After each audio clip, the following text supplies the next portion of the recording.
नमस्कार, आप सभी का स्वागत है कार्यक्रम में। कोरोना जागरूकता कार्यक्रम की इस विशेष श्रृंखला में आज हम फिर से उपस्थित हैं। स्वीकार कीजिए चंद्रिका जोशी का नमस्कार। आज हम सबकी जानकारी बढ़ाने और हमारे सवालों का जवाब देने के लिए हमारे साथ हैं वरिष्ठ चिकित्सक डॉक्टर A.K. वार्ष्णेय। डॉक्टर साहब, आपका स्वागत है कार्यक्रम में। जी, धन्यवाद। बहुत आभार अपना समय देने के लिए। धन्यवाद। बहुत सारे इस बारे में सावधानियां हैं, एहतियाती उपायों की जानकारी है जो हम अपने डॉक्टर साहब से लेंगे। तो अब हम अपने सुनने वालों को बता दें कि कोई भी आप अपनी आशंका का समाधान करना चाहते हो, कोई जानकारी चाहते हो तो हमें जरूर फोन करें। हमारा टोल फ्री नंबर है 1800115767। इस पर आप कॉल कर सकते हैं। दूसरा नंबर है 01123314444। इसके अलावा ट्विटर हैंडल है AIR न्यूज अलर्ट्स पर #AskAIR के जरिए आप सवाल पोस्ट कर सकते हैं। डॉक्टर साहब, हम जानते हैं कि राज्यवार संक्रमण और स्थिति को देखते हुए सरकारों ने कुछ छूट दी हैं। 3 जोन बनाए गए हैं, रेड, ऑरेंज और ग्रीन। इनके हिसाब से संक्रमण का क्या स्तर है ये भी बताया गया है। तो डॉक्टर साहब, आप हमारे श्रोताओं के लिए इसे कैसे समझाएंगे? देखिए, इसमें नेचुरली अब चूंकि एक लंबा समय हो गया है लॉकडाउन होते हुए जी, तो अब ये है कि परिस्थितियों का लगातार जो है वो अवलोकन किया जा रहा है। तो इसमें ये होता है कि जिस एरिया में कोई भी, चाहे वो डिस्ट्रिक्ट हो या एरिया है, जिसमें कोई भी केस पिछले 4 हफ्ते से नहीं हुआ है, उसको हम ग्रीन जोन बोलते हैं। जिसमें अगर 14 दिन से कोई केस नहीं आया तो उसको ऑरेंज जोन बोलते हैं, और जिसमें केस अभी भी लगातार चल रहे हैं उसको हम रेड जोन बोलते हैं। तो नेचुरली खतरा देखिए रेड जोन में, और रेड जोन में भी कई बार क्या है कि कुछ पॉकेट्स होती हैं। जैसे एक पूरा जोन है लेकिन उसमें हो सकता है कोई एक मोहल्ला है, एक गली है, वो उसमें ही केस ज्यादा आ रहे हैं। तो अब ये स्ट्रेटजी ये होती है कि जो ग्रीन जोन है वहां पे गवर्नमेंट ने ये कहा कि भाई सारी हम जो एक्टिविटी है वो कर सकते हैं, कॉमर्शियल एक्टिविटी कर सकते हैं, दुकानें खोल सकते हैं खासतौर से। लेकिन जो एक तो होता है नेशनल यातायात, देखिए रेल, हवाई जहाज या बसें, ये तो पूरी तरीके से पूरे देश में बंद रहेंगी, वो तो नहीं अलाउड है। हाँ, लोकल ये होता है ग्रीन जोन में आप के लिए दुकानें खोल सकते हैं जो स्टैंड एलोन दुकान है, जिसमें अलग दुकान है। लेकिन मॉल्स हैं या भीड़ वाली जगह है जैसे सिनेमा हॉल है, या वो उनमें भी नहीं खोल सकते। तो इस तरीके से वहां पे कॉमर्शियल एक्टिविटी शुरू हो सकती है। वहां पे कॉमन चीजों की दुकानें खोल सकती हैं, वहां पे नाई, बार्बर वगैरह ये भी दुकानें खोल सकते हैं।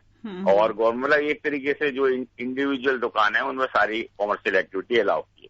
जो ऑरेंज जोन में है उसमें कुछ लिमिटेशंस रखे हैं गवर्नमेंट ने, पर उसमें भी अगर आप कोई गाड़ी वगैरह से कोई जाना चाहता है, अपनी कार से जाना चाहता है, तो एक ड्राइवर के साथ 2 पैसेंजर जा सकते हैं या कैब भी जा सकती है। तो इस तरीके से कुछ लिमिटेड एक्टिविटी है। रेड जोन में अभी सरकार ने जो है काफी एक्टिविटी को रोका हुआ है, जिससे कि संक्रमण एक व्यक्ति से दूसरे व्यक्ति तक ना फैलते। जी, ये निर्णय डॉक्टर साहब कितनी और किस तरह दिशा बदलता है ये देखना होगा, और साथ ही इस पर कड़ी नजर भी रखनी होगी संक्रमण की स्थिति पर। यही है, इस वक्त का आइडिया यही होता है कि अगर रेड जोन में हम संक्रमण को रोकते हैं तो फिर वो रेड जोन को कन्वर्ट किया जा सकता है ऑरेंज जोन में। जी, अगर उस रेड जोन में और अगले 14 दिनों तक कोई केस नहीं आते और नहीं केस बढ़ते तो वो ऑरेंज जोन में कन्वर्ट हो सकता है, और ऑरेंज जोन में अगर 14 दिन तक नहीं सकते तो वो ग्रीन जोन में बन सकता है। और चाहे वो भारत सरकार का हो या जो राज्य सरकार है, सभी का प्रयास ये है कि कम से कम ये बीमारी फैले। और ये बीमारी, जैसे हम लोग लगातार काफी बारों से डिस्कस करते रहे, ये बीमारी ड्रॉपलेट इन्फेक्शन से फैलती है। एक जो संक्रमित व्यक्ति होता है उसको जब खांसी होती है, बुखार होता है, छींकें वो करता है या खांसता है, तो उसके मुंह से जो छोटी छोटी बूंदें निकलती हैं पानी की, उसमें वायरस होता है। तो उसके नजदीक में कोई भी 3 फीट के व्यक्ति अगर कोई आता है और उसने प्रोटेक्ट नहीं किया हुआ, मास्क नहीं पहना हुआ है, तो ये वायरस जो है, ड्रॉपलेट जो है, उसके नाक में या मुंह में जा सकते हैं, सांस में, और उसको इन्फेक्शन कर सकते हैं। तो यही एक चीज है कि जो भी संक्रमित व्यक्ति हैं वो अपने को आइसोलेट करें, उनका पूरी तरीके से जांच होकर उनका इलाज हो अस्पतालों में, और जिनको बाकी लोगों को जो उनके संपर्क में आए हैं लेकिन अगर इन्फेक्शन नहीं है वो भी अपने को आइसोलेट रखें। और हर व्यक्ति जो है वो मास्क पहने, जिससे कि संक्रमण काफी हद तक रुक सकता है। जी। तो इसी तरीके से हम और एक सामाजिक दूरी जिसको बोलते हैं सोशल डिस्टेंसिंग की हम लोग बार बार बात करते हैं कि भाई जहां तक हो सकता है आप अपने घर में रहिए, कोई बहुत ही आवश्यक चीजों के लिए वो बाहर निकलिए ऐसे जोन में जहाँ रेड जोन है, और हमेशा मास्क पहन के बाहर निकलिए। बाहर से आते हैं तो फिर अच्छी तरीके से अपने हाथों को वॉश करिए। कोई भी अगर गंदी चीज वगैरह पे आपके हाथ लग रहे हैं तो अपने मुंह पे नाक पे हाथ मत जाने दीजिए, क्योंकि उससे इन्फेक्शन फैल सकता है। हाथों को 20 सेकंड तक जो अच्छी तरीके से साबुन से धोइए। और घर में अगर कहीं कोई बुजुर्ग हैं या बीमार व्यक्ति हैं तो उनको बिल्कुल आइसोलेट कर दीजिए, क्योंकि उनको संक्रमण फैलने का खतरा ज्यादा रहता है। तो यही एक तरीका है इसको बचाव का, क्योंकि अभी देखिए इसके बचाव के लिए ना तो हमारे पास कोई दवा है, ना ही कोई वैक्सीन अभी डेवलप हुई है। हालांकि इसके प्रयास सब जगह चल रहे हैं लगातार, हर देश में काफी इस पे काम हो रहा है, परंतु अभी तक कोई नहीं है। तो जब तक कोई दवा नहीं आती या वैक्सीन नहीं आती, सिर्फ एक दूसरे व्यक्ति से संक्रमित व्यक्ति से दूरी बनाकर अगर हम रखेंगे, जिसको हम सोशल डिस्टेंसिंग बोलते हैं, आइसोलेट रखेंगे, हाथों की सफाई पे ध्यान रखेंगे, तो यही एक तरीका हो सकता है जिससे कि संक्रमण एक व्यक्ति से दूसरे व्यक्ति में ना फैले जी, और हम उस जोन को कन्वर्ट कर सकें ग्रीन जोन। जी डॉक्टर साहब, आपने सही कहा कि जबकि दवा भी नहीं है तो बचाव ही एकमात्र उपाय बनता है। और ऐसे में जबकि विशाल आबादी वाला हमारा देश है, अभी तक का जो लॉकडाउन है वो काफी प्रभावी रहा है।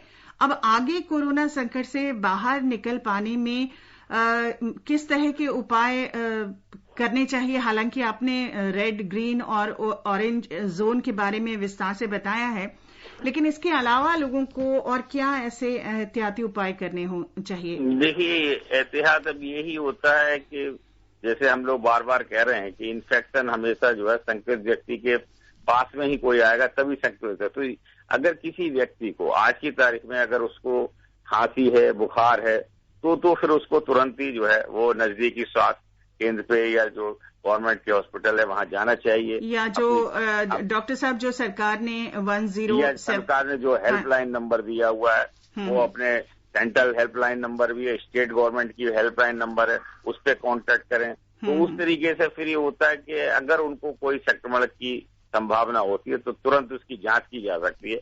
अगर जांच में वो पॉजिटिव आ जाते हैं तो फिर उनको आइसोलेट किया जाता है और उनका एक अलग से इलाज किया जाता है। और अगर कोई व्यक्ति जो इनके संपर्क में, सपोज कोई व्यक्ति पॉजिटिव आ जाता है तो उसके जो संपर्क में जितने भी लोग रहे हैं, उसके घर के मेंबर भी हैं, अड़ोसी पड़ोसी हैं, जो भी उसके संपर्क में आए हैं, उनकी भी जांच की जाती है ये देखने के लिए कि भाई संक्रमण उन व्यक्तियों में भी तो नहीं फैल गया, और उनको फिर आइसोलेट किया जाता है। तो यही एक तरीका है और कोई तरीका नहीं है। क्योंकि देखिए अगर हम विदेशों में देखें, अगर पाश्चात्य जो देश है उनसे अपना एक्सपीरियंस लें तो इटली है या स्पेन है या इवन जो अमेरिका है, फ्रांस है, वहां पे उन लोगों ने शुरू में लॉकडाउन वगैरह नहीं किया, एहतियात नहीं बरते, तो आज वहां लाखों में केस हो गए हैं और दुर्भाग्यवश कई हजारों में वहां मृत्यु भी हुई है। जबकि हमारे भारत सरकार ने जो है समय रहते हुए लॉकडाउन का डिसीजन लिया, उससे अभी भी हमारे इतने बड़े देश में जहाँ पे लगभग 130 करोड़ की आबादी है,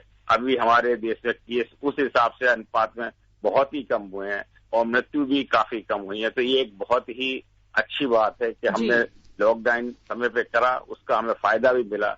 और ये मान के चला जाता है कि लगभग अगर हम 10 वीक तक लॉकडाउन रखते हैं तो ये जो कर्व होता है एक्सपोनेंशियल राइज होता है, जैसे एक मरीज कई मरीजों को इन्फेक्ट कर सकता है। देखिए इसमें मैं बताऊं कि अगर हम लॉकडाउन नहीं करते तो एक मरीज जो है वो करीब 400 से ज्यादा व्यक्तियों को एक महीने में वो संक्रमित कर सकता है। अगर हम कंप्लीट लॉकडाउन करते हैं तो वो संक्रमण दर जो है वो 0 हो जाती है। लेकिन चूंकि कंप्लीट लॉकडाउन पूरा हो नहीं सकता तो 75% भी अगर लॉकडाउन होता तो संक्रमण दर फिर एक व्यक्ति से केवल 2.5 व्यक्तियों तक रह जाती है। डॉक्टर साहब आपने बहुत प्रभावी तरीका, बहुत अच्छी तरह से ये जानकारी दी कि किस तरह से ये संक्रमण फैल सकता है और किस तरह से इसको बचाने के लिए लॉकडाउन और सोशल डिस्टेंसिंग जो है वो बहुत ही महत्वपूर्ण 2 पहलू हैं।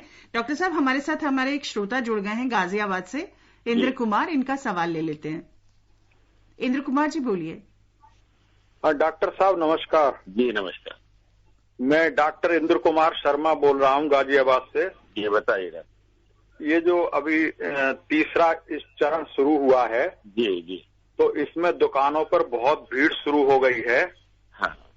तो इससे बचने के लिए क्या उपाय करने चाहिए? जैसे कि ये बिल्कुल, ये आपकी चिंता बड़ी जायज है। और ये आज देखा कि जब ये एकदम लॉकडाउन खुला तो लोग दुकानों पे इकट्ठे हो गए और कई जगह वो जो सोशल डिस्टेंसिंग है उसका भी पालन नहीं कर रहे हैं, या कई जगह हम लोगों ने देखा कि वो मास्क वगैरह पहन के भी बाहर नहीं निकल रहे। तो ये जरूर चिंता का विषय है। अब इसमें सरकारों को सोचना पड़ेगा कि जो जब इस तरीके के लोग आ रहे हैं तो उसको कैसे व्यवस्थित कर सकें, जिससे कि वो दुकानें भी खुलें लेकिन वो घर से बाहर निकलें। तो देखिए, ये तो मैं हर एक व्यक्ति को ये कहना चाहूंगा कि ये उसके अपने हित में जी, बिल्कुल। अगर वो खुद बाहर निकल रहा है तो देखिए, सरकार या जो भी है स्वास्थ्य वो कुछ भी करें, लेकिन संक्रमण तो आपको होगा, व्यक्ति को होगा या उसके परिवार के लोगों को बीमार पड़ेंगे।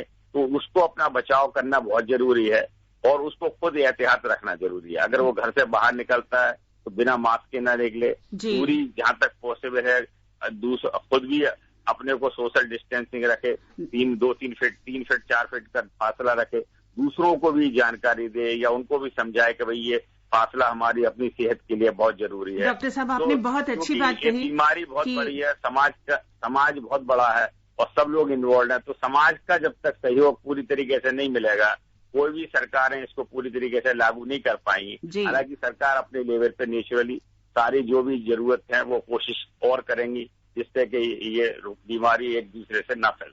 डॉक्टर साहब, बिल्कुल सही कहा कि सरकार दिशा निर्देश दे सकती है, प्रशासन बंदोबस्त कर सकता है, लेकिन हर व्यक्ति को एक जागरूक नागरिक, जिम्मेदार नागरिक की तरह अपना फर्ज भी निभाना है ना, अपना भी उसको कर्तव्य का पालन करना है। क्योंकि ये बीमारी देखिए क्या होता है कि क्योंकि एक व्यक्ति से दूसरे व्यक्ति में, तो हर नागरिक का मैं तो कहूंगा कि ये उसका राष्ट्रीय कर्तव्य है आज की तारीख में कि वो खुद जागरूक हो, दूसरे को जागरूक करे, बीमारी को फैलने से में मदद करे।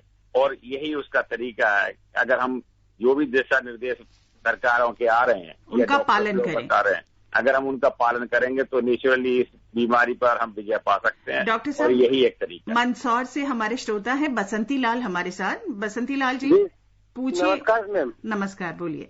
मैं सगोरिया स्कूल घाटी, जिला मंदसौर, मध्य प्रदेश से बसंती लाल सूर्यवंशी बोल रहा हूँ। डॉक्टर साहब, आपको भी नमस्कार। मेरा 3 प्रश्न है। जी नमस्कार। 3 प्रश्न है कि जैसे धूल मिट्टी उड़ती है तो थोड़ी खांसी चल सकती है, तो कोरोना का लक्षण हो सकता है क्या? अगर डिटोल से हाथ साफ कर सकते क्या? सैनिटाइजर नहीं मिलता है और मुंह में छाले होने से कोरोना वायरस हो सकता है क्या? देखिए, जो अगर आपको धूल मिट्टी की वजह से है तो फिर ये तो एलर्जी की खांसी है, जो कि काफी कॉमन होता है, बहुत से लोगों को होता है। तो उसको धूल मिट्टी से आप बचें। दूसरे जो कोरोना के देखिए हम लोग लक्षण बताते हैं कि खांसी तो एक जरूर होती है, लेकिन इसमें बुखार भी आता है, तेज बुखार आता है। तो अगर केवल सूखी खांसी है और वो भी धूल मिट्टी के वक्त आ रही है और अदरवाइज आपको नहीं आती, तो ये कोरोना का कोई लक्षण नहीं है। जहां तक हाथ साफ करने की बात है, देखिए कोई सा भी घर में साबुन हो, कोई सी भी साबुन जो आपके पास है वो इस्तेमाल कर सकते हैं उससे। लेकिन ये होता है कि अच्छी तरीके से हाथों को साफ करें, कम से कम 20 सेकंड तक अपने हाथों को, और उसकी हाथों के जो पोर हैं, उसकी हाथों के बीच की जो जगह है, हथेलियां हैं, सारे हाथों को अच्छी तरीके से साफ करें, जिससे कि कोई अगर वायरस गलती से हाथों पे आ भी गया है तो वो साबुन से वायरस मर जाता है। तो कोई सा भी साबुन इस्तेमाल कर सकते हैं, कोई स्पेसिफिक साबुन की जरूरत नहीं है। हाँ, जहां तक देखिए सैनिटाइजर की बहुत बात होती है, मैं सैनिटाइजर पे बहुत ज्यादा जोर नहीं देता हमेशा से, लेकिन ये होता है कि हम घर के बाहर जा रहे हैं तो घर के बाहर देखिए साबुन या पानी हो पाना मुश्किल है, पानी क्योंकि साबुन के लिए पानी है। तो उस जगह हम जरूर कहते हैं कि अगर घर के बाहर आप जाते हैं और अगर उस समय किसी ऐसा लगता है आपको कि कोई संक्रमित व्यक्ति से आपका हाथ लग गया, तो उस समय आप जो अल्कोहल बेस्ड सैनिटाइजर है वो अपने पास रख सकते हैं, जिसमें अल्कोहल की मात्रा 60% से ज्यादा होनी चाहिए उस सैनिटाइजर में, और उसको इस्तेमाल। लेकिन सैनिटाइजर पे मैं ज्यादा जोर नहीं देना चाहूंगा और ना ही इसको बहुत ज्यादा उपयोग करना चाहिए, क्योंकि अगर आप बार बार सैनिटाइजर का उपयोग करेंगे तो हाथ आपके ड्राई हो सकते हैं, क्योंकि इसमें अल्कोहल होता है जो उड़ता है, और उसमें त्वचा संबंधी आपको परेशानियां भी हो सकती हैं। इसलिए सैनिटाइजर सिर्फ इमरजेंसी के लिए है, क्योंकि बहुत जरूरी है।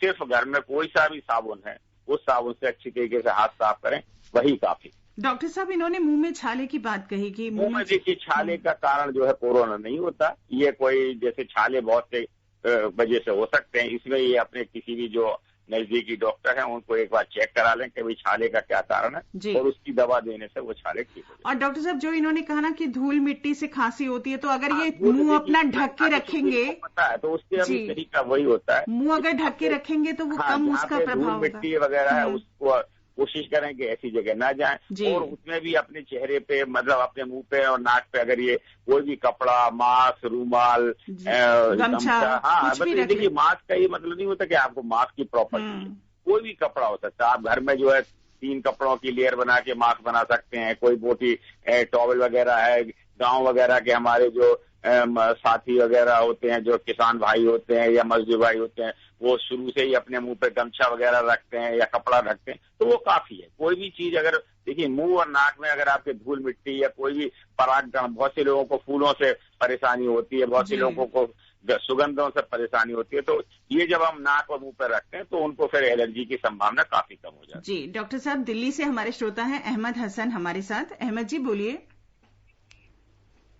हेलो अहमद जी, हाँ बताइए।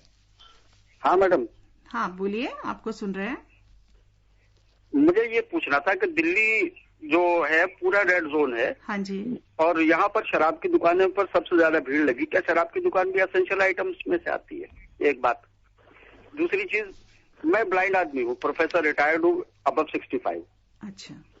तो मुझे बैंक जाना है और एक ही सवारी अलाउड है 2 व्हीलर पर, तो किस तरह से जाएंगे?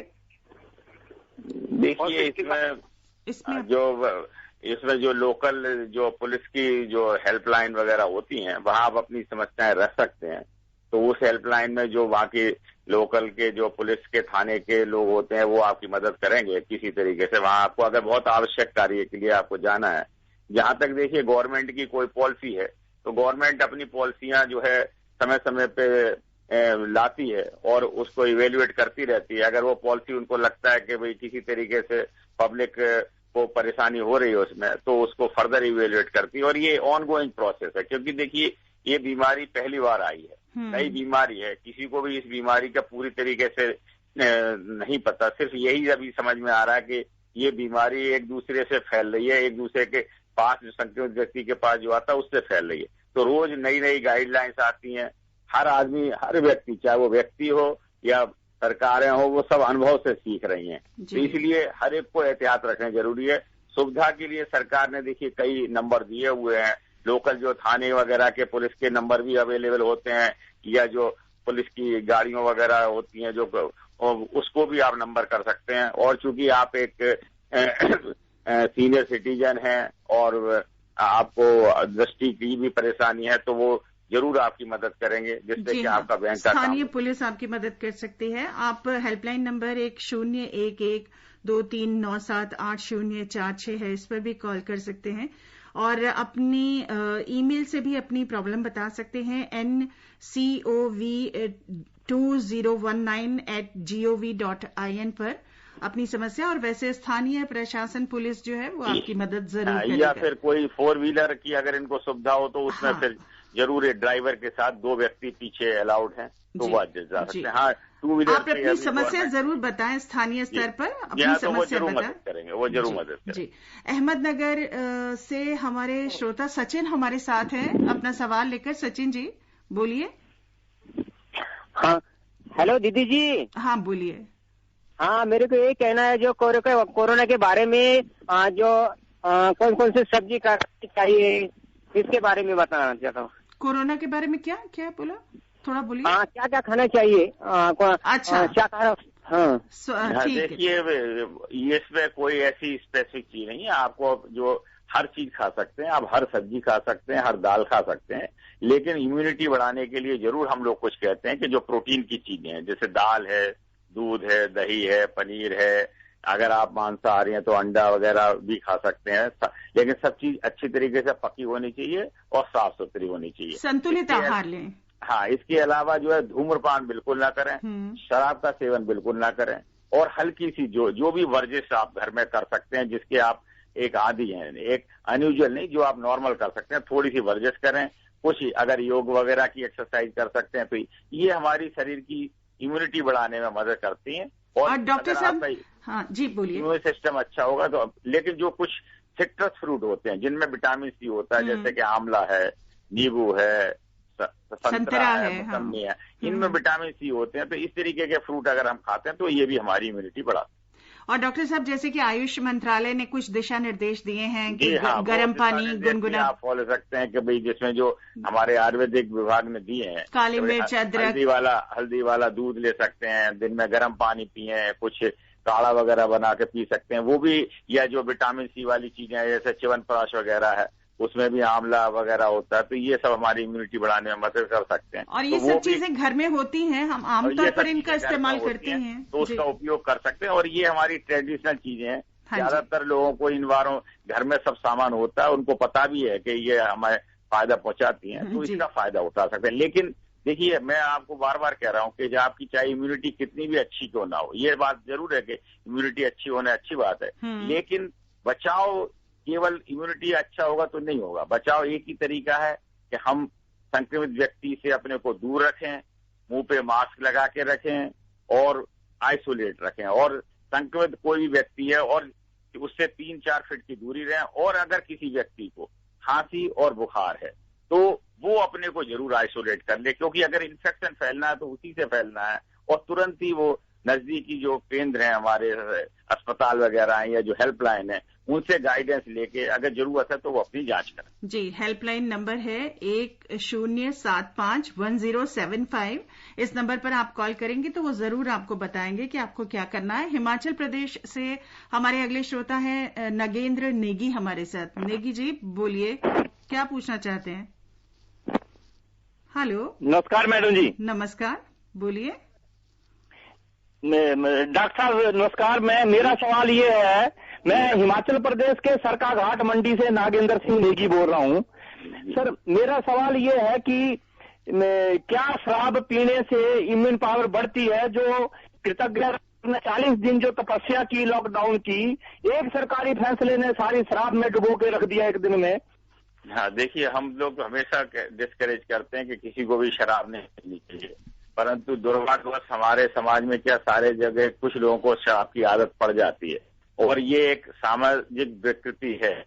ये जानते हुए भी कि भी शराब कोई फायदा नहीं करती, नुकसान करती है, ना तो समाज के कुछ व्यक्ति उसको मानने को तैयार होते हैं और सरकारें भी, क्योंकि इसमें देखिए कई बार ऐसा होता है कि जब चीज बंद होती है तो वो जो नकली शराब कुछ लोग बेच देते हैं उसको पी लेते हैं, उससे और ज्यादा नुकसान हो जाता है, मृत्यु हो जाती है। तो ये जो शराब पीना है ये एक बहुत बड़ा सामाजिक परेशानी का सबब है, और इस पे देखिए बहुत बहस होती रहती है कि ये क्या करना चाहिए क्या नहीं करना चाहिए। परंतु जो लोग शराब के आदी हो चुके हैं, अगर उनको शराब नहीं मिलती तो उनके शरीर में सिम्टम होने लगते हैं और वो शराब पीने के लिए कुछ भी करने को तैयार हो जाते हैं। हालांकि ये दुर्भाग्य है। हम लोग हमेशा डॉक्टर गाइड करते हैं कि हर एक को शराब के सेवन से दूर रहना चाहिए। कुछ ऐसा होता है कि लोगों को कुछ देर से ही समझ में आती है, जैसे हमारे यहाँ लॉकडाउन लोगों को समझाने में बहुत वक्त लगा। क्योंकि देखिए शराब तो आपका लिवर भी खराब करेगी, आपका हार्ट भी खराब करेगी, आपके मस्तिष्क पे भी प्रभाव डालेगी, आपकी नसों पे भी डालेगी और आपके पैसे की बर्बादी कर रहेगी नशे में, और नशे में आप एक्सीडेंट भी कर सकते हैं। तो शराब तो एक ऐसा दुर्व्यसन है जिससे सबको दूर रहना चाहिए। दुनिया भर में कोरोना संक्रमण की स्थिति को देखते हुए हम बेहतर हैं, और अगर कुछ और दिन हम सब मिलकर ये प्रयास कर लें तो इस महामारी से बहुत जल्दी निपटा जा सकता है। आगे बढ़ने से पहले हम आपको बता दें कि कोरोना जागरूकता कार्यक्रम की इस विशेष श्रृंखला कार्यक्रम में इस समय आपके सवालों के जवाब दे रहे हैं वरिष्ठ चिकित्सक डॉक्टर A.K. वार्ष्णेय। आप भी सवाल पूछ सकते हैं। टोल फ्री नंबर है हमारा 1800115767, और एक और नंबर है 01123314444 01123314444। और अगला सवाल लेकर हमारे साथ है हमारे श्रोता रीवा मध्य प्रदेश से रामजी गर्ग।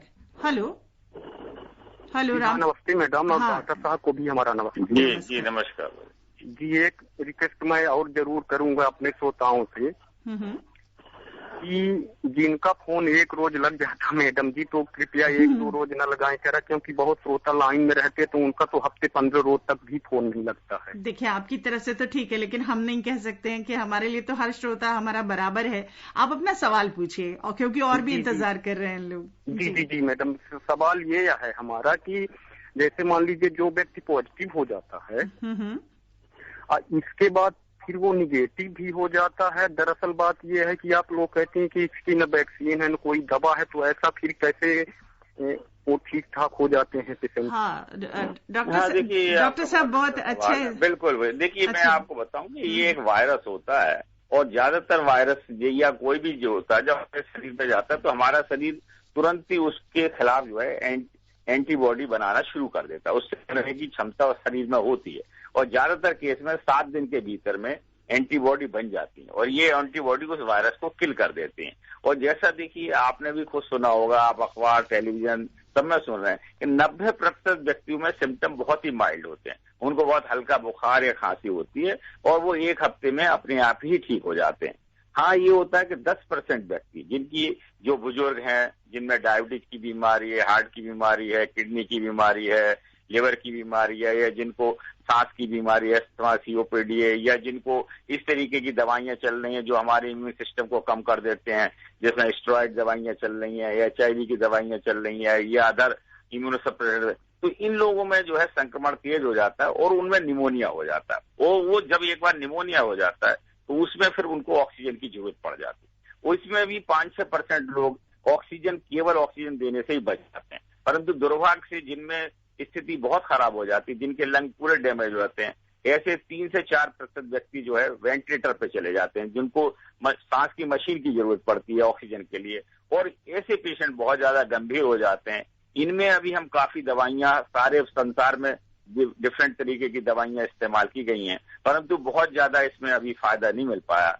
और जो लोग वेंटिलेटर पे जाते हैं उनमें मोर्टिलिटी रेट 60-70% से भी ज्यादा है।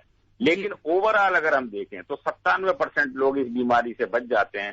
3% के लोग के करीब जो दुर्भाग्य से जो है वो नहीं बच पाते। तो ये बीमारी फैलती बहुत तेजी से है, परंतु फिर भी आप ये देखिए कि 100 में से 97 बच जाते हैं, तो ये उतनी ज्यादा चिंता की बात नहीं है। लेकिन चूंकि फैले ना, तो उससे बचाव ही एक साधन है, जिसके लिए हम बार बार हर फोरम पे ये डिस्कशन कर रहे हैं कि बचाव आपको खुद करना है। देखिए, सरकारें कितनी भी मदद करें, पर आपको खुद, चूंकि जैसे एक गाड़ी आप चला रहे हैं तो गाड़ी चलाने में नियम आपको फॉलो करना है। अगर आपने सावधानी नहीं रखी तो दुर्घटना हो जाएगी। इसी तरीके से ये मान के चले कि भाई इसमें इंडिविजुअल सावधानी बहुत जरूरी है। अगर आप अपने को सावधान रखेंगे और हर व्यक्ति ये सोचने लगेगा कि मुझे अपने को सावधान रखना, तो फिर बीमारी एक व्यक्ति से दूसरे व्यक्ति में नहीं फैलेगी, और बचाव ही इसका इलाज है, जब तक कि हमारे पास इसके लिए कोई वैक्सीन नहीं मिल पाती या कोई स्पेसिफिक दवा नहीं आ पाती जिससे कि हम इसको अपना बचा। जी, लगातार अनुसंधान रिसर्च चल रहे हैं, लेकिन उनका परिणाम आने में भी अभी समय लगेगा। इसलिए डॉक्टर साहब का कहना बिल्कुल सही है कि हमें इस समय दवा, क्योंकि कोई ऐसी नहीं पता है या उसका स्वरूप वायरस का किस तरह से बदलेगा डॉक्टर साहब, और किस तरह से आगे वो जाके किस तरह से संक्रमण करेगा, तो इससे बेहतर ये है कि हम सावधानी बरतें। वर्तमान में देश के अंदर कोविड-19 से मरीजों के ठीक होने की दर 26% से अधिक हो गई है, और कुल संक्रमित लोग 42,836 तक हैं, और मौत का आंकड़ा 1,389 तक है।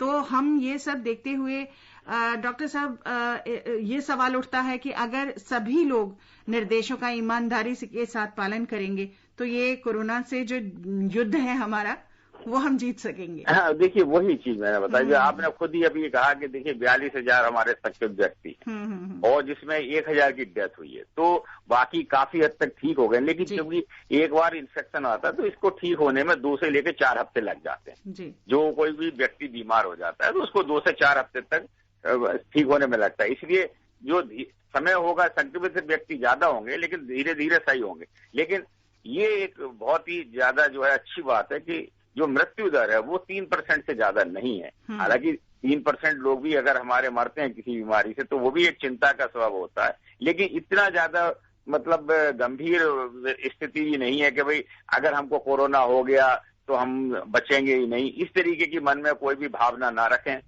97% लोग ठीक हो जाते हैं, और हर व्यक्ति यही मान के चले कि मैं 97 में होऊंगा, जिसकी संभावना बहुत ज्यादा है। लेकिन हम बार बार कह रहे हैं कि आपका जो इलाज पे जोर ना दें, बचाव पे जोर दें। और बचाव बहुत ही सिंपल है कि अपने को आइसोलेट रखें, और जैसा हम बार बार 2-3 चीजें बोलते हैं कि भाई बाहर मत जाइए, अगर बहुत जरूरी है तभी जाइए, चेहरे पे मास्क या कपड़े से अपने मुंह को ढकिए, हाथों को अच्छी तरीके से सैनिटाइज करिए, और अपनी इम्यूनिटी बढ़ाने वाली चीजों को खाते पीते रहिए।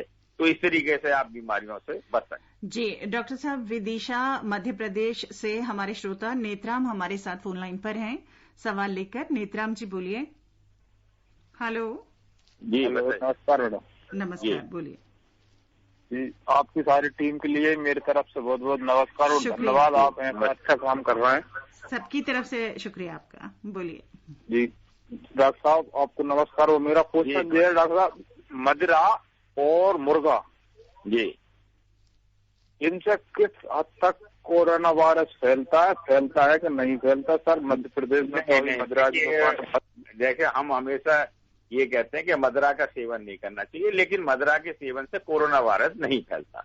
इसी तरीके से खाने की कोई भी चीज, चाहे वो वेजिटेरियन हो या नॉन वेजिटेरियन हो, चाहे मीट हो, मुर्गा हो, मछली हो या अंडा हो, उनसे वायरस नहीं फैलता। हाँ, ये जरूर है कि जो भी भोजन आप करें वो अच्छी तरीके से पका हुआ होना चाहिए। अभी तक कोई भी ऐसी चीज नहीं आई है कि कोई भी वेजिटेरियन या नॉन वेजिटेरियन फूड से ये वायरस से फैलने की कोई भी रिपोर्ट नहीं आई है, और इसमें कोई भी सच्चाई नहीं। डॉक्टर साहब, हम जब ये जोन की बात कर रहे थे, अच्छा हमारे एक श्रोता आ गए हैं, ये हैं मांगी राम जी हैं गुना से। हेलो मांगी राम जी, बोलिए। हाँ मैडम, नमस्कार। नमस्कार, बोलिए। हाँ, मैं मांगीलाल चंदेल, गुना मध्य प्रदेश। स्वागत है जी।